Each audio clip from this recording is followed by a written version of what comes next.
Hello, everybody, and welcome to another episode of Adult Sports Kid. I am your host, Jason Paul. Thank you for finding us, subscribing, and most of all, listening to another episode. How are you doing? Hope you're doing well. I'm all right. Let's get right into it. What am I playing right now? Let's talk about that. We might add this in as a new segment. Just, general, what am I playing? Well, Madden. Madden came out last week. I talked about it on the podcast last week. I was very excited for it. And I'm having a great time with it.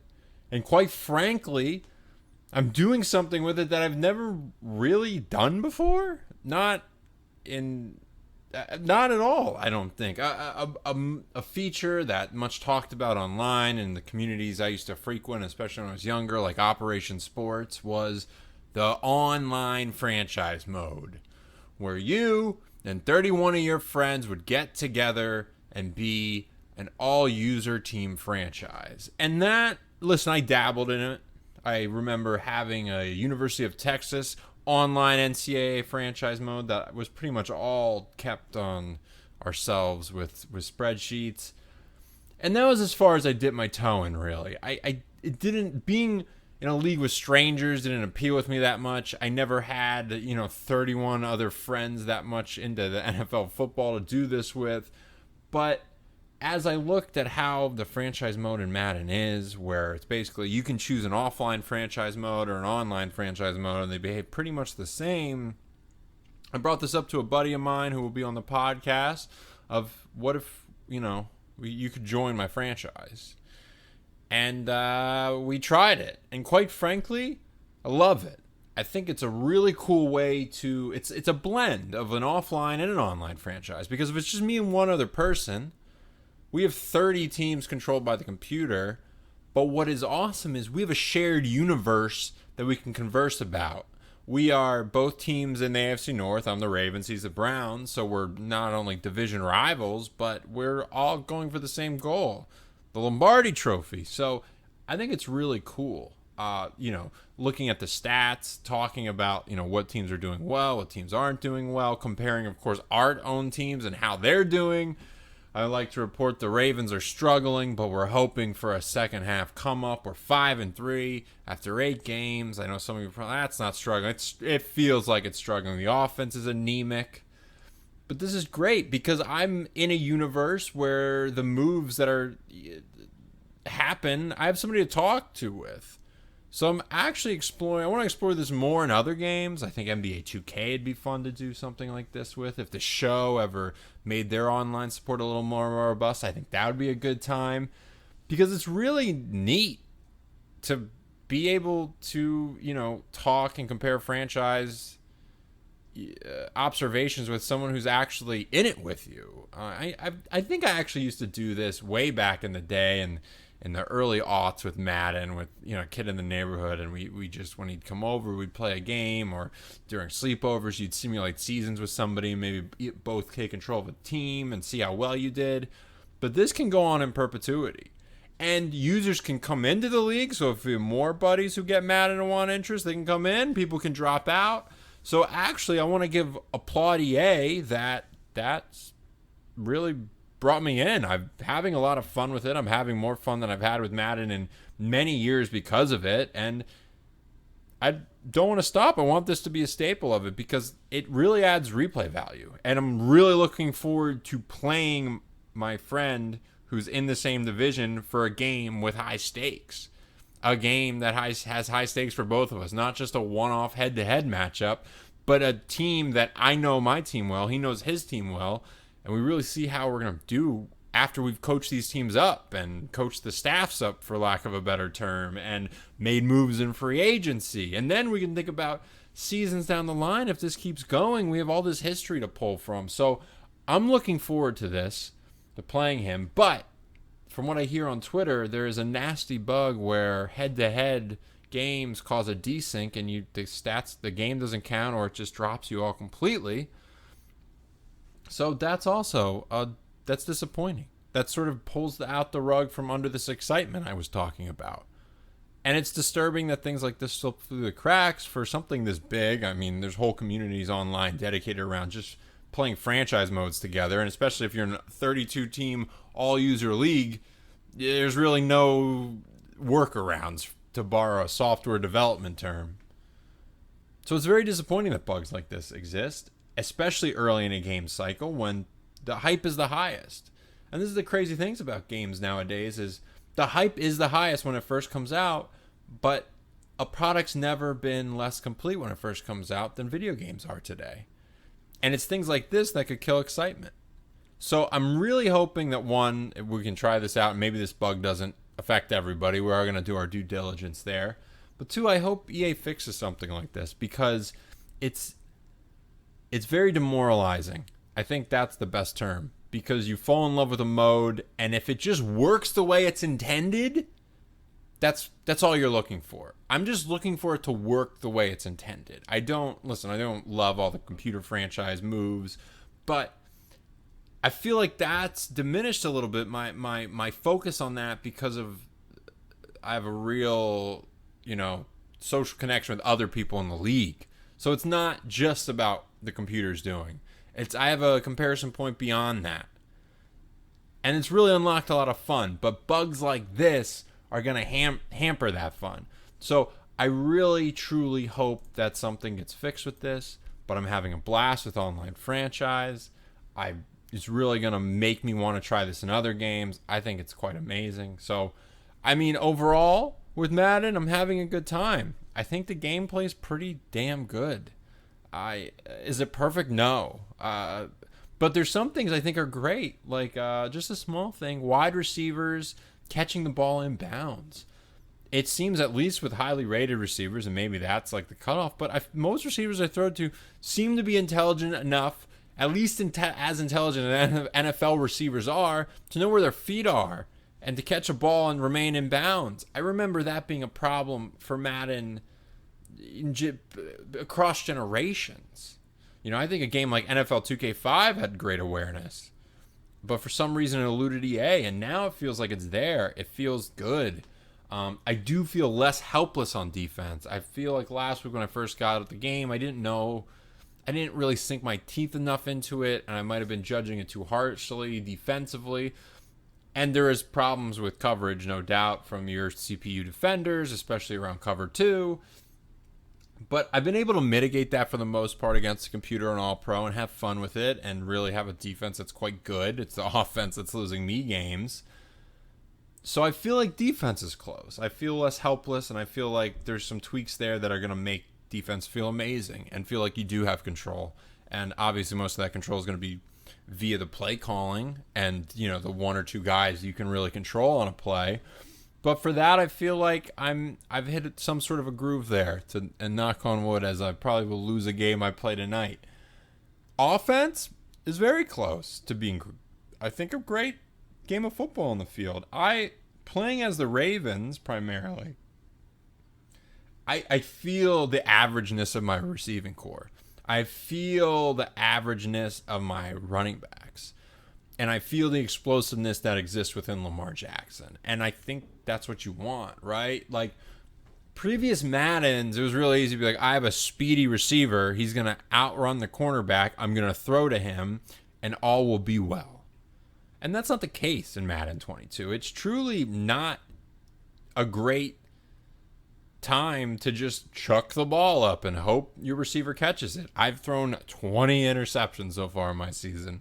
That's not a good stat, folks. That means defense will punish you for bad throws, and I'm getting punished severely. And I love the one-on-one interactions between cornerbacks and receivers. I feel like in previous games, it was weighted too heavily to offense or defense, in the sense of like it was all or nothing. It was like, especially this was like early 10s Madden, it's either going to be a touchdown or an interception, and I didn't feel like there was much in between. Now swatting is huge. There's some really cool swatting animations. Catching the ball is tough. It's not just, he's got it. He's got it, and he has to make those two, a football move with it.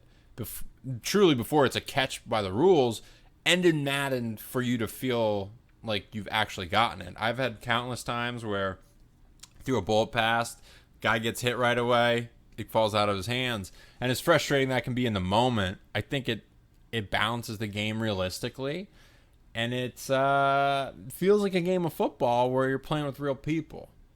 So I'm having a good time. I'm learning Madden nuances. I'm researching things online. A little tidbit for y'all if you guys are playing the new Madden. And I guess this is in a lot of Maddens. I did not know that coded in the game were these two things. Was if you only rush two people as a way to like put, 9 defenders in the back in your secondary to try to guard against the pass, the offense would automatically pancake people. So I thought that's cool.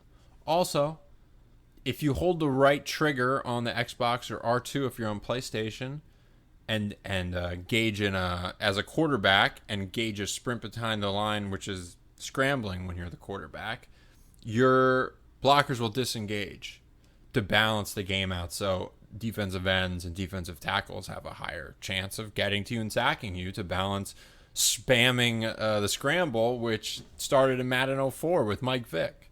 So I think that's really cool. It's obviously a video game tactic or a video game feature, but it serves a real purpose. So overall, I'm enjoying Madden. If I had to give it a grade right now, I'd say like a B-, C+, and because we're gonna, it's formidable. It's not. I'm mostly in the franchise mode. I think Superstar KO mode, I tried it once. It really didn't speak to me. I think the yard has potential, but is a little too arcadey for my taste. I think there's some tuning there to be done, but I don't hate it. And franchise mode is really what I was hoping. It's good enough. It's truly good enough, and I think a good foundation to build on. I think the staff point stuff's really cool. I like controlling practice.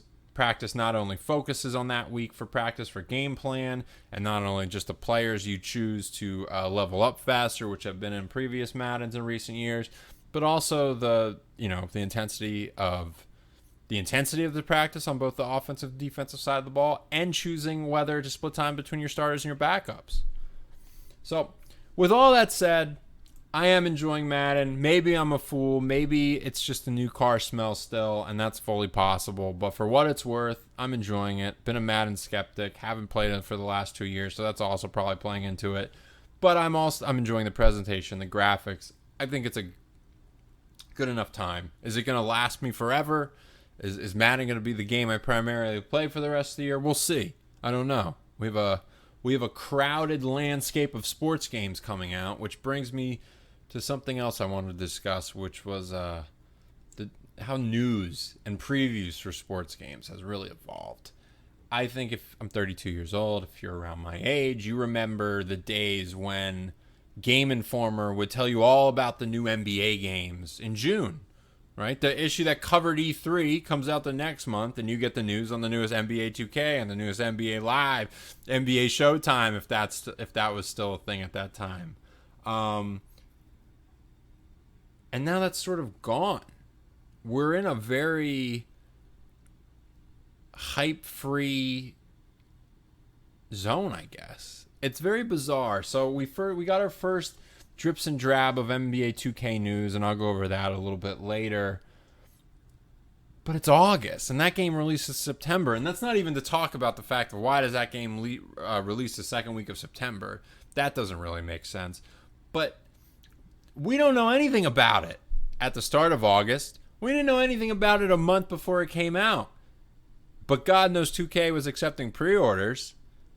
God knows they announced the pre-order bonuses. They didn't announce the features in the game, but they announced what you'll get if you pay more money. If you pay the $100, they'll tell you what you get. Tell you about the cosmetic items. Tell you about the virtual currency they created. But we don't know about the features. And that used to be everything, was the features. Not just the release date, not just a sizzle reel trailer, but the features. It was the time when E3 was truly like, people are going to get their hands on NBA Live, Madden, NHL, and we're going to get real feedback from how the game feels. And now that's almost completely gone. And I don't know if that's just due to COVID or what. And I know there was like a evolution where EA game changers, quote unquote, and those were people really handpicked by EA who are out in the community making content to come to EA and play these games early and get feedback. But I mean, let's be honest, the general vibe was, hey, these are people who are friendly to EA, and they're probably gonna, for that access, they're gonna kind of trade off criticism publicly, which happens in all walks of life, but certainly in video games. So now we're sitting in a place where we don't really know, and that's truly bizarre to me, and it kind of sucks. I like, hype is great. I mean, I talked about this a couple episodes. The hype is a lot of the fun for me in sports gaming, is looking forward to things and thinking about what I'm going to do with them. And right now we don't have that. We don't really have the hype. We have things that are really accelerated. I used to, E3 this year was pathetic, especially around sports gaming. It was non-existent. It wasn't important. So now, I don't know if it's our attention spans are smaller. I do think that that's part of it. I think COVID has impacted this forever. I don't think it's just going to go back one day. I don't think they're going to fly people out to EA Tiburon to try things out if they don't have to have that cost. I think there might be more positives now. There are more betas, right? I got invited to the FIFA 22 beta, so that's really cool. And there was a beta around Madden earlier this year. So those exist, I think, in a wider array, right? We're able to reach more people. Everyone's connected online. All our analytics are there. They can reach out to us quite easily. They have our emails. So we can get involved into something like a beta.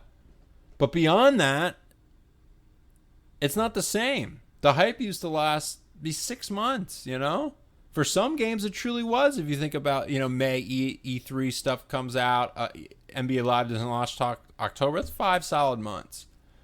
We don't have that. Now we have drips and drabs, and it's hard to pinpoint exactly when that changed. I think we hit an inflection point. I know Fallout 4 came out with very little lead up time to launch, and I think that showed that, listen, people are going to buy a proven commodity like the Fallout brand, or a proven commodity like NBA2k. You're going to find that it might not have a huge impact on sales, but you might lose some people in the margins. That's where I think you might be losing people.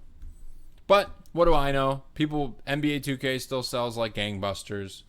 It's just a different world, I lament. As I look back and remember flipping through Game Informer and actually, looking forward to things. But here we are in the modern era, and that brings me to our first story of the week. Something that bucks the trend of everything I just talked about, folks. So you might kick me out. Maybe you should not listen. But this is the exception that proves the rule. We got an update from Esports Boxing Club. Now, let me give you a little bit of the lowdown on what this game, from my understanding. Esports Boxing Club is a next-gen boxing game from a studio. I believe they're located in the UK. And the studio's name is Steel City Interactive. And they have been dripping and drabbing news about this game over the past year plus. I first remember diving deep in this game last summer. And they've been hard at work in this game, no doubt about it. I'm not trying to question the work here, but this is the polar opposite of what I just talked about. This is almost too much information as we go through development. They've just posted their latest development update on Twitter. You can follow them at ESBC Game. And let's just go over a little bit about what gameplay improvements they're talking about and other parts of their game. This is all from the tweet, which is a screenshot of some text. We hope you enjoyed the gameplay video we released in July. We've been reading through your feedback and it's exciting for us to see how many of you share our passion for a great boxing game experience. Here are a few areas of focus that have stood out in your comments and how we plan to address them. Camera angles. ESBC will feature different camera angles for players to choose from. The video shown in the gameplay walkthrough is just one of the angles that will be available at launch. So, to cut in there, they've been releasing a lot of gameplay. And this is alpha gameplay. Some of it was pre-alpha gameplay. Really raw stuff. And I really, as somebody who's in, software development, as a day job and not actually coding things. I'm an idiot. I can never do that, but more on the product side of it. It's really crazy to me how much they've let people in. They've really let people watch a lot of raw stuff, and it's increased excitement. But at the same time, the graphics look amazing. The gameplay does look good, but the bar, I feel, is being set very high. And I don't think that's always a bad thing. I mean, obviously, if you think you're going to hit that bar, you're going to exceed it, go for it. But I don't think I don't think it is possible for you to know that with how early in development was from last year. So let's continue with getting off track. Shake/flashes. While some gamers prefer having effects appear in game that make for a more intense experience, we realize this isn't for everyone. This is why there will be custom options for players to disable these aspects, giving you more control over your experience. Combat/punches. Our combat mechanics have gone through various upgrades since the first movement trailer was launched in November of last year. We want you to know that we're continuing to work on all aspects of punches and combinations, and will continue to do so until they meet our standard. They've also added a little update on their career mode. Our July gameplay walkthrough teased some early work on our career mode hub. Here are some things you'll be able to do while in the hub. Move around the gym you train at in third person. Interact with your trainer to schedule sparring and training. Check the rankings across the boxing world. Change equipment and attire for the next fight. Other aspects associated with boxing. Hell of a thing there. I bring this story up mostly, one, to allow people to be aware of this game. I think it does look promising. But I just wanted to highlight the polar opposite of this. They're still in alpha. This isn't in beta, and I think when it's in beta, they'll do some sort of early release on Steam. At least they alluded to that last year. But this game still seems far away, if you get what I'm feeling. Like, this seems like we're at least a year out. They haven't named a release date, and yet they're kind of getting feedback from these fans who haven't even played it. And that's kind of crazy to me, in the sense of your product, it's always good to get feedback, but you're getting feedback from people who haven't picked up a controller and felt it. So I don't know if this is just my paranoia of this gameplay is not going to be great. It's not going to live up to the way it looks, because the graphics look amazing. The gameplay looks good. The roster's star-studded. I think they got Mike Tyson in there. They have a bunch of real boxers. The career mode settings or features they're talking about. It's incredibly expansive. I don't know. I don't know what to think of a game like this, right? So it's like, maybe the modern releasing of news is the right way to go. Because now I feel like there's too much hype. I've gone up and down. I'm like, oh, this is going to be great. Man, this is taking a long time. To being like, well, of course it takes a long time. It's a next-gen video game. To like, well, why are you focusing on when people are responding to the tweets are saying? Like, let's work on this game. Let's not worry about whether people don't like the camera shaking. If it serves a purpose and you believe in it, leave it in the damn game. So that's a little bit of an update on that one, on Esports Boxing Club. I urge you to go to this Twitter, look through the tweets. There's a gameplay walkthrough they posted in July before this podcast started. We would have talked about it, and it does look cool, but it's alpha, it's work in progress, and there's really no sign of a release date. So temper your expectations, but it is something to look forward to. And I'll be honest, if they pull this off, it'll be fantastic. No bones about it. It'll be great. We need a successor to Fight Night. We need something in the boxing space. I don't know why EA Sports doesn't just make a EA UFC mode for boxing. I mean, you could get, I think it was Joshua and Fury were downloadable characters to fight MMA. That makes no sense. You have a stand-up mode in that game. Put gloves on them. Whatever. Let's move on to the next story, but I do urge you to check out more info about the game, and of course, we'll have more info as it's released. This next story from Operation Sports, posted by Steve Noah. NBA 2k22 seasons expands into my career and the W online. From the article, seasons were introduced last year in NBA 2k21, providing a new way to level up and earn rewards in my team. In NBA 2k22, The team has expanded seasons into my career in the W Online. Check out the latest courtside report sent to us from 2K as we look forward to NBA 2k22 gameplay details next week. Like I alluded to earlier, next week is September, and the game comes out September 10th, and we'll just be getting gameplay news then. So, welcome to 2021. So basically, seasons, not unlike seasons you see in other games now, like Fortnite or Warzone. These, games that are forever. So they introduce seasons, and seasons are tied to battle passes in those games, or certain rewards you can get if you buy the battle pass, or of course certain rewards you get if you're on the free-to-play tier. And they're adding this to NBA 2k22. In my team, it was in 2k21, and it was, it was a theme change. There's different cards you could level up to, and in my team, you go from, I think, level 1 to 40, and as you level up, you get rewards. And now they're expanding this into, I think mainly what we'll focus on is my career. I think the W is sort of the same thing as it's a my career, but just for the WNBA. And Mike Wang, Beluba on Twitter, has alluded to, there's going to be drops of actual animations. There's going to be certain apparel you can only get during certain seasons. And I sort of steamrolled over, but animations. That's the first time that's ever happened where, listen, you can't get this animation this season. You're going to have to wait. Or I guess it's not even, you don't even know it's going to be there next season. So this obviously meant to get people to play all year round, to never really stop playing NBA 2K22. And that's sort of cynical in the sense of like, hey, always spend time in here. But it's also like, hey, if I start playing in January, I can get some exclusive items. It's not like, okay, I didn't level up my guy to a 99 by October. I'm going to be late to all this shit, right? And I apologize for cursing. I shouldn't curse on this podcast. All this crap. So I couldn't get all this stuff. That sucks. I feel like I'm never going to get there. At least with seasons, it's January. A new season started. Let's go for it. Like, I can get everything. If I got this game for Christmas and a new season starts in January, I'm ready to go. I can level up and compete with the best of them. So in that aspect, it's cool.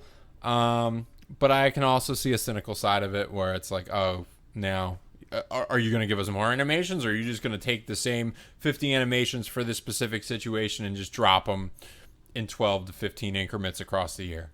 It really comes down to execution. I'm hoping for the former, where it's like we're actually going to add animations. Maybe something halfway through the life of the game, they think, hey, actually this animation would help tune the game better, and we drop it there in this season. So we'll see. I think with things like gear, I have no problem with. I think it makes sense with things like gear. Put a Santa hat in the winter season. Do a nice light jacket in the spring. Yeah.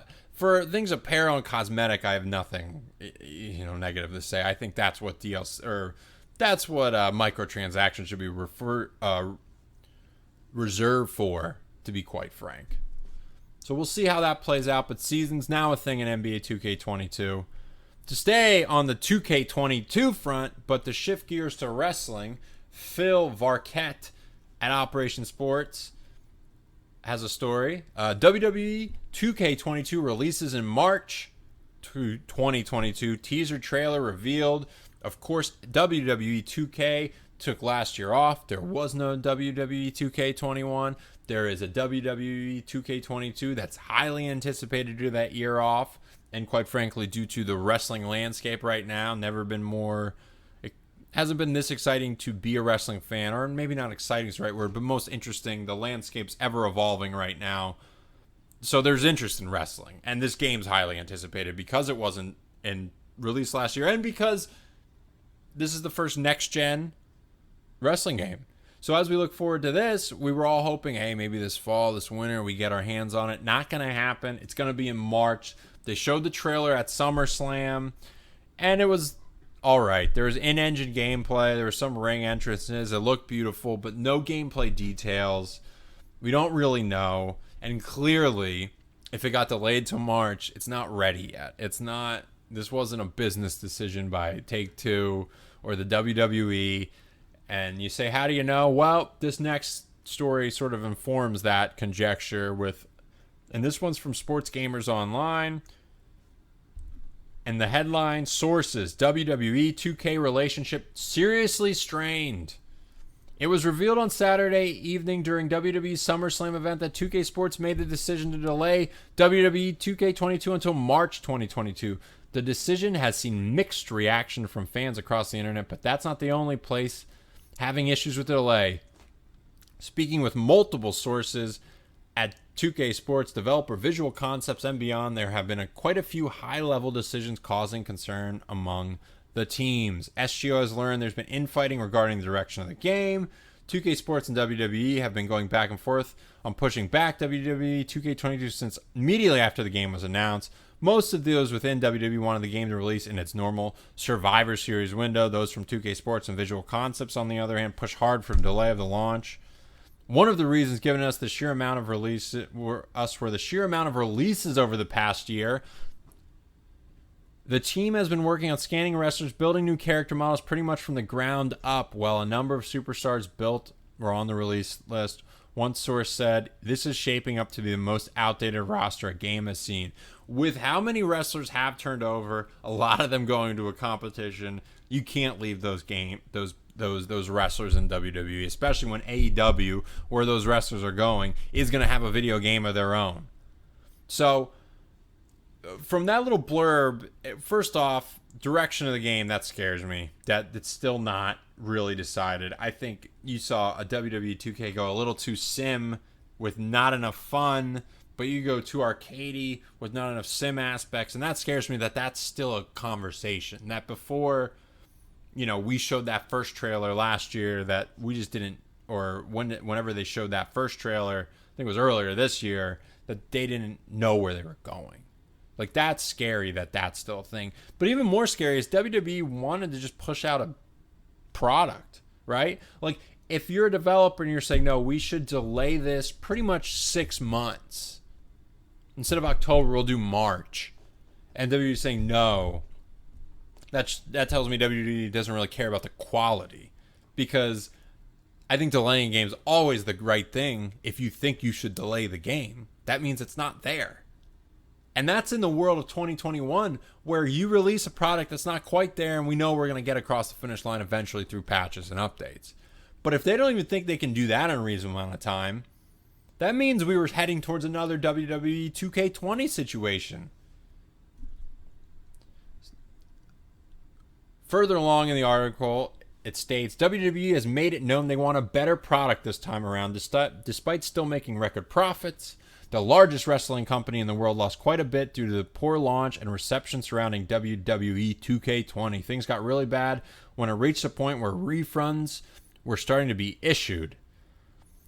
And in this article, it also states that WWE has been talking to other partners. Now, I think that's crazy from the aspect of, like, if you're going to switch now, you're waiting another 2 or 3 years. You think you can make a PS5 or an Xbox Series X game shorter in a smaller window than 3 years? You're crazy. It's not going to happen. And I don't think WWE is going to do it because of that. You're going to be waiting longer for a game. If they don't like Take-Two's vision, that's fine. But you got to plan far ahead for a pivot like that. So I'm imagining tensions are high right now. But if WWE 2K22 delivers, I assume maybe not all, but most will be forgiven. So we'll see there.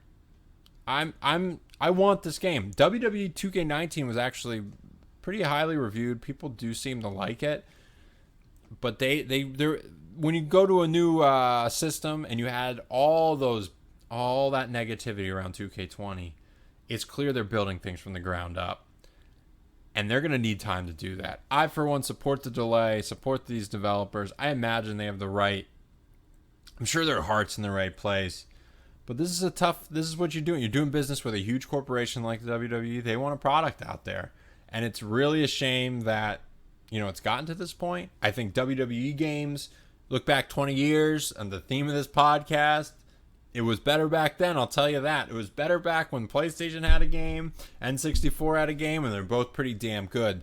You know how good we had it when we were kids, when it was SmackDown 2 and No Mercy were coming out. Like, that's wild. 2 classics coming out within the same calendar year.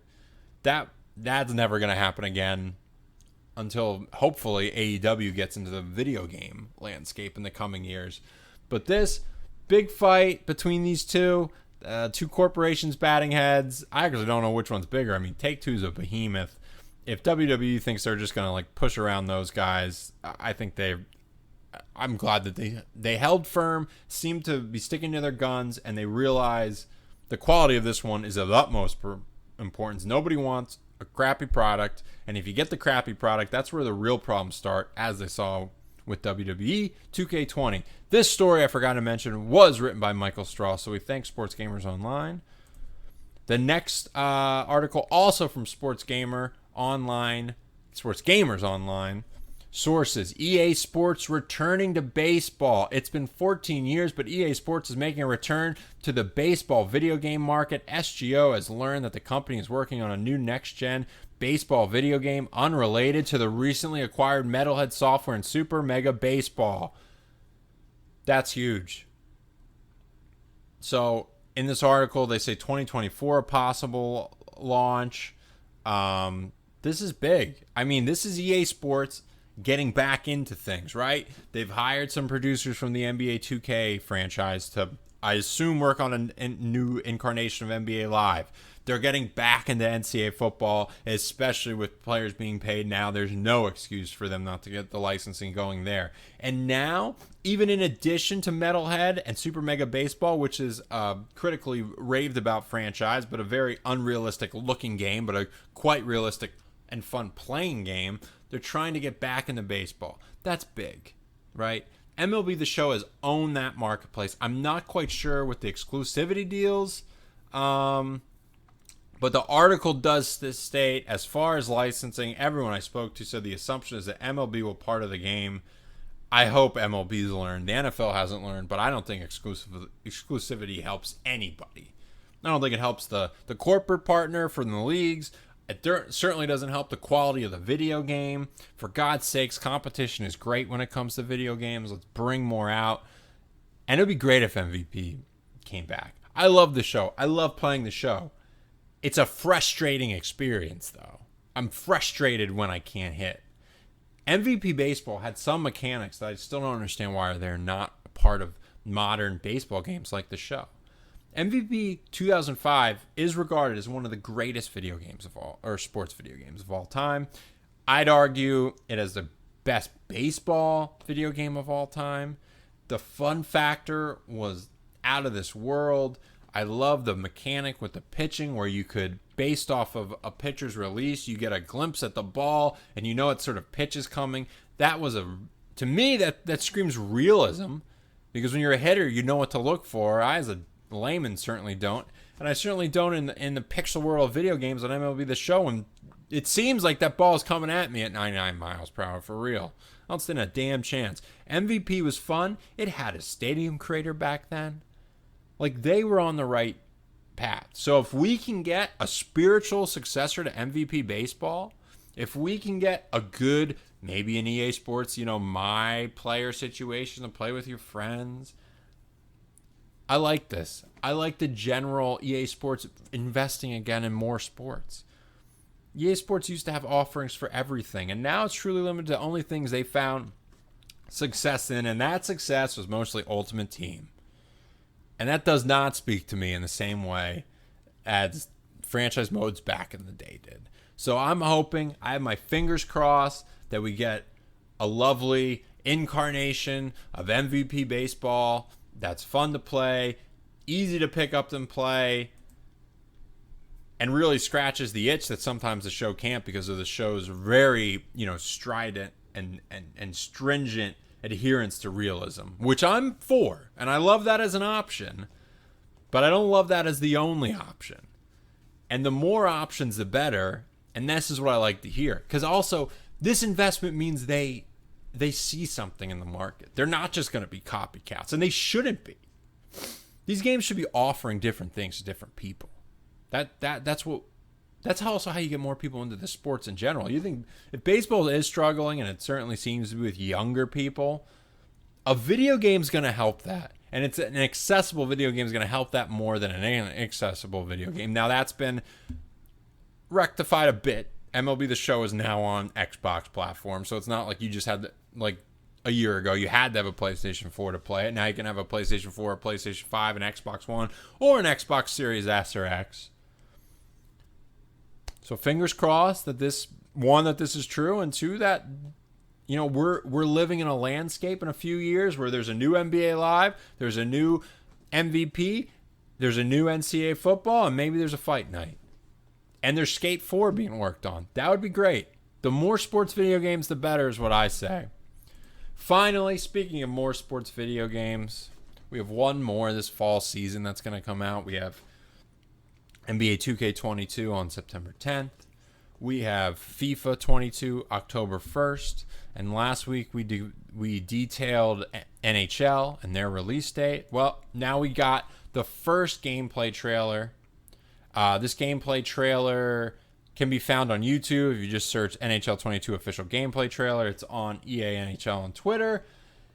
And it actually broke some big news. And of course, like alluded to earlier, pretty late in the game, it's the end of August. This game comes out in 6 weeks, and we're just learning that it's a new engine.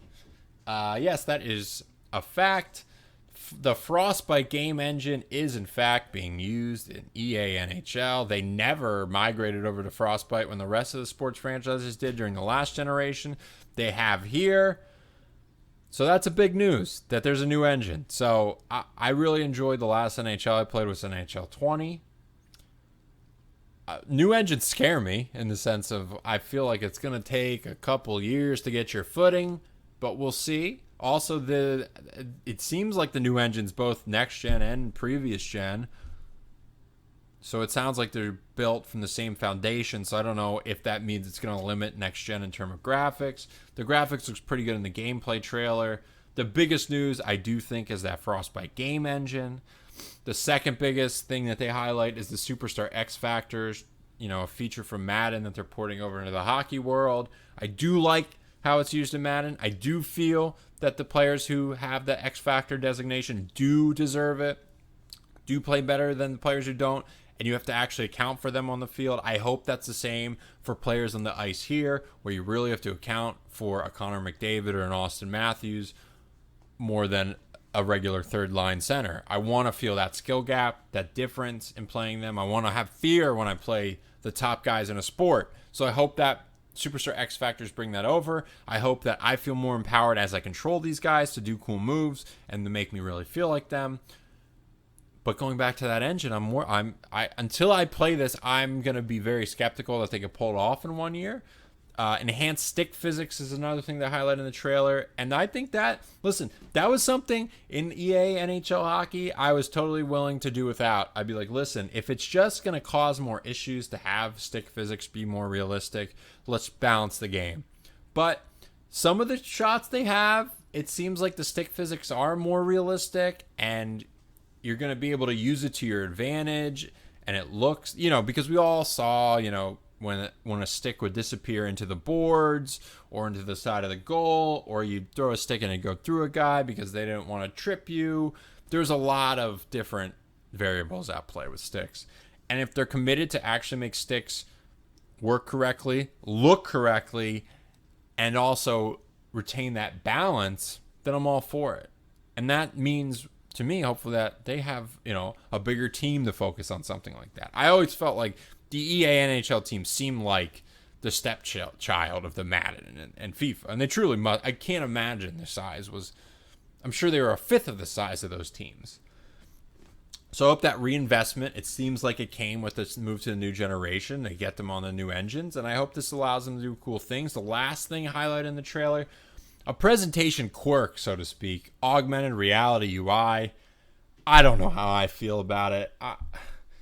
It's basically like the example they show a couple times in the trailer is you're at one of the circles next to the goals for a face-off, and then they show the face-off stats in the circle augmented on top of players. I haven't seen that in a real broadcast. For me, I don't like quote-unquote broadcast aspects to be unrealistic. If I haven't seen that in a broadcast, I'm really kind of concerned it's in a video game. Because then it just looks video game. It doesn't look realistic. It's not the end of the world. that there's like these overlays that are very much blended into the environments and don't look like TV overlays, but don't look not like TV overlays. You're going to have to see the trailer to really understand what I'm getting at. It's a choice. It's a design choice. I think they're trying to look cool. It's reminiscent of some menus it's sort of like the next gen stat stuff and Madden. It's a little ham-fisted, or it seems like it's modern. They're trying to be more modern than what modern is. But that's not going to stop me from playing or purchasing this game if it plays well. So I look forward to EA NHL. I'll certainly give it a try in the EA Play. But that new engine, that's certainly what my eyes are on. That'll be interesting to feel that out. Because if that plays well, and I'm telling you, I do feel like Madden feels good. I feel like FIFA feels pretty good with the Frostbite engine. So if NHL can have that feel, a little more weightiness to the players, a little more that the stick's heavy and really aids me in abilities, then I'm all for it. So, folks, I want to thank you for tuning in. I want to encourage you to follow us on Twitter @AdultSportsKid. I'd like you encouraged to follow me on Twitch @JPaul1723. And I want to encourage you to tell a friend if you like this podcast. If you didn't, don't mention it ever again, please. So as always, thank you for joining us. Thank you for listening. Please subscribe. Have a good one, everybody.